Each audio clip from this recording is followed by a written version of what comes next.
You didn't come here to tell me about Jack, did you? Oh, my stash, look. I can't stand feeling like this. Come here. Let me show you something.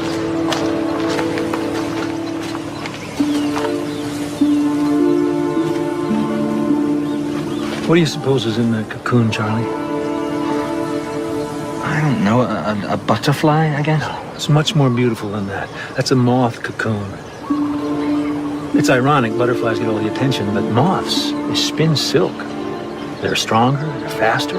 That's wonderful, but... You see this little hole? This moth's just about to emerge. It's in there right now, struggling. It's digging its way through the thick hide of the cocoon. Now, I could help it. Take my knife, gently widen the opening, and the moth would be free. But it would be too weak to survive. Struggle is nature's way of strengthening it. Now, this is the second time you've asked me for your drugs back. Ask me again, and it's yours. I'm your only customer. Why are you always polishing a glass? Trick of the trade. Makes people nervous when a bartender just stands there. So lay some bartender wisdom on me. I'm lost in space here. You're not where you want to be. You feel like you're supposed to be somewhere else. You said it. Well, say you could snap your fingers and be wherever you wanted to be. I bet you'd still feel this way. Not in the right place. The point is, you can't get so hung up on where you'd rather be that you forget how to make the most of where you are. What are you telling me? Take a break from worrying about what you can't control. Live a little. Live a little. So I want to go someplace where we know somebody who can plug us into the social pipeline. No, Lloyd. No, I say we stay here, we hunt for jobs, and we keep saving our money for the worm store. I don't know about you, but I am getting sick and tired of running from creditors. You know what I'm sick and tired of, Harry? I'm sick and tired of having to eke my way through life.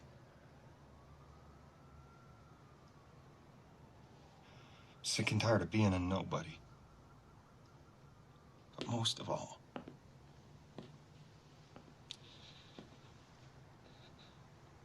I'm sick and tired of having nobody. So, what happens when you're wrong? Oh, Joey, I'm never wrong. But you can't always be right. Well, if it's your job to be right, then you're never wrong. But what if you are wrong? Okay, let's say that you're defending chocolate, and I'm defending vanilla. Now, if I were to say to you, vanilla is the best flavor ice cream, you'd say... No, chocolate is. Exactly. But you can't win that argument. So, I'll ask you. So you think chocolate is the end-all and be-all of ice cream, do you? It's the best ice cream. I wouldn't order any of it. Oh, so it's all chocolate for you, is it? Yes, chocolate is all I need. Well, I need more than chocolate. And for that matter, I need more than vanilla.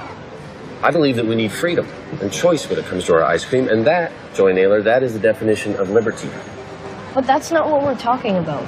Ah, but that's what I'm talking about. But you didn't prove that vanilla's the best. I didn't have to. I proved that you're wrong, and if you're wrong, I'm right. But you still didn't convince me. It's that I'm not after you. I'm after them.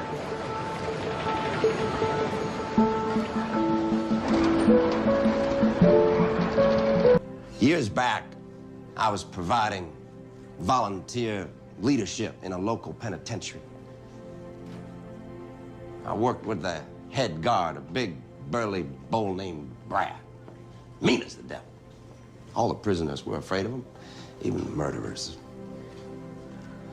And one day, Brad said to me, Cole, I want you to get out of here. I want you to get out of here right now, because I can tell you're a man who loves freedom. And I said, well, what about you, Brad? What about you? He said, oh, yeah, I'm going to be free someday when I retire. I recently got the news that he had passed away. And where was he? Still in that prison. Still in the captivity of negativity.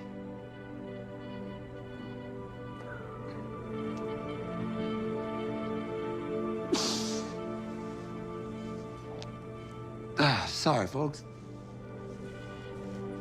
Nah.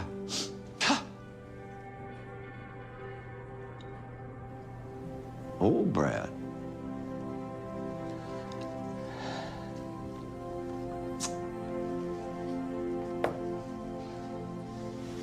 As my papa used to say, stand by your glasses steady and drink to your comrade's eyes.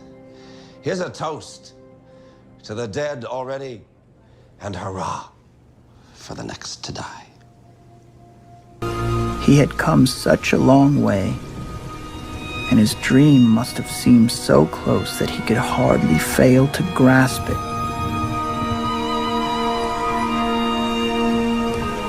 But he did not know that it was already behind him. Gatsby believed in the green light, the orgastic future that year by year recedes before us. It eluded us then, but that's no matter.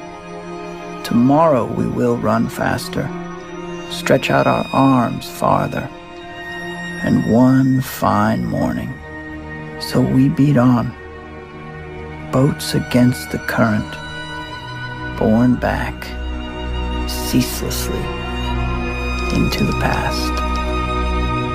Look, Gulliver, the reason you didn't ask her out, and you never will, is the same reason that you're not gonna leave the mailroom. And you've been here like 10 years, man. You know, you peaked. I mean, you talk a big game, and that can be fun sometimes. And you're pretty funny around the office, but that's all you are, it's just talk. So you might as well face it. You're never really gonna get any bigger than this. He's hooking! He's hooking! He's hooking! Damn, Rod, come on! What's the matter with you? Tomorrow. Let's do it tomorrow. There is no tomorrow! There is no tomorrow! There is no tomorrow! Every person in America is either a doer or a don'ter. A doer or a don'ter. And if I can get you to learn one thing today, one take-home point, it would be this. Don't be a don'ter. Do be a doer. I don't know why God gave us 10 fingers, because we's only gonna need 3. Get a goal, get a plan, and get up off your ass. What is it that you fantasize about? World peace? Thought so. Do you fantasize about international fame? Do you fantasize about winning a Pulitzer Prize? Or a Nobel Peace Prize? An MTV Music Award? Do you fantasize about meeting some genius hunk, ostensibly bad, but secretly simmering with noble passion and willing to sleep on the wet spot? I'll take 2. What was that? I'll take 2. Kimberly will take 2. You get Lacan's point. Fantasies have to be unrealistic, because the second that you get what you seek, you can't want it anymore. In order to continue to exist, desire must have its objects perpetually absent. It's not the it that you want, it's the fantasy of it. So desire supports crazy fantasies. Sorry.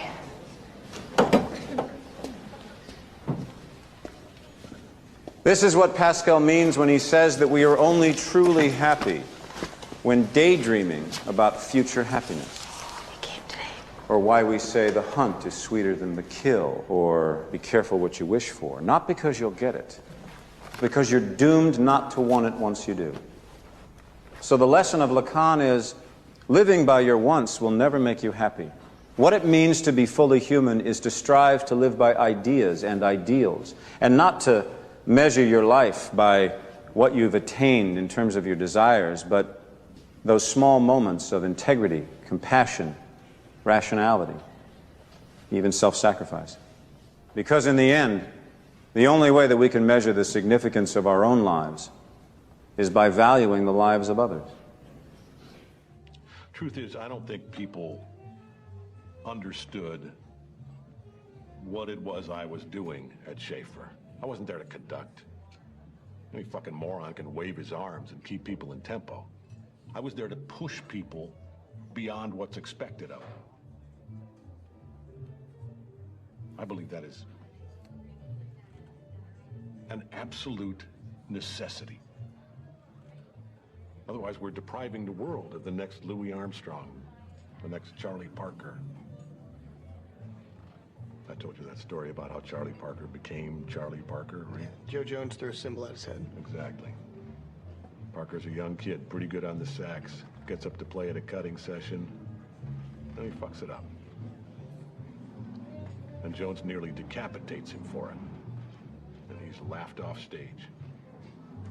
Cries himself to sleep that night, but the next morning, what does he do? He practices. And he practices and he practices with one goal in mind, never to be laughed at again. And a year later, he goes back to the Reno, and he steps up on that stage and he plays the best motherfucking solo the world has ever heard. So imagine if Jones had just said, well, that's okay, Charlie. That was all right. Good job. And Charlie thinks to himself, well, shit, I did do a pretty good job. End of story. No bird. That, to me, is an absolute tragedy. But that's just what the world wants now. People wonder why jazz is dying.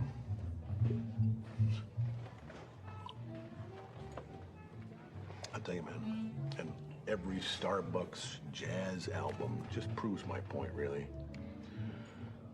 There are no two words in the English language more harmful than good job.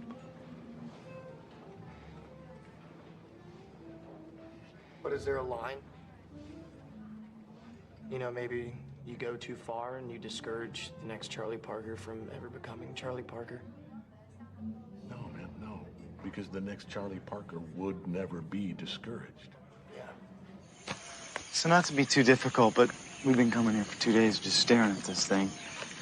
Not really sure what we're supposed to be doing. Ludovico Buonarroti. Michelangelo's father. He was a wealthy man, had no understanding of the divinity in his son, so he beat him. No child of his was going to use his hands for a living, so Michelangelo learned not to use his hands. Years later, a visiting prince came into Michelangelo's studio and found the master staring at a single 18-foot block of marble. Then he knew the rumors were true that Michelangelo had come in every day for the past 4 months, stared at the marble, then gone home for his supper. So the prince asked the obvious, "What are you doing?" And Michelangelo turned around and looked at him and whispered, "Sto lavorando. I'm working."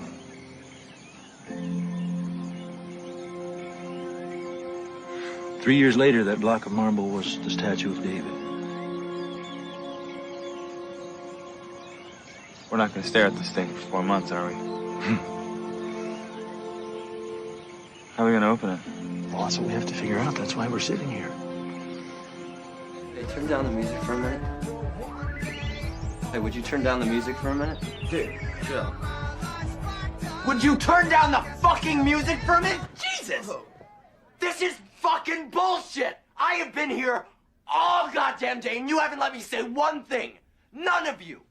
Well, damn, Mitch, Oh, no, asshole. You shut the fuck up now. It's my turn to talk. You're all fucked in the head. All of you. I mean you. Change your fucking tampon and have another drink, you crazy fucking bitch. And you. Well, I don't know what to be when I grow up. Join the fucking army or something. Goddamn. Oh, and you. You know what? You're too easy. And you. Fuck you, Monty! Always gotta be right with your little quips. We get it, man. You're fucking edgy and cool. Yeah, you're the coolest fucking guy at Shenanigans. Woo! That's like being the smartest kid with Down syndrome. Oh, and oh yeah, why aren't you in jail? I mean, what are you, like 13, 14? She's almost 18. You know what? Fuck this. You all suck. I quit. Oh, yeah. There is one more thing. You. You are the biggest piece of shit in this entire restaurant. I hope you burn in hell. Me? What the fuck did I do to you, man? Seriously. Oh, shit! The goat! The goat, you bastard! Oh. I'll pay the property taxes and I'll clean this shit up myself. Stop. You don't understand, yo. I ain't got no fucking chains on me, man. Hey. I'm free. Free from all of it. My fucking way, not yours, and not theirs.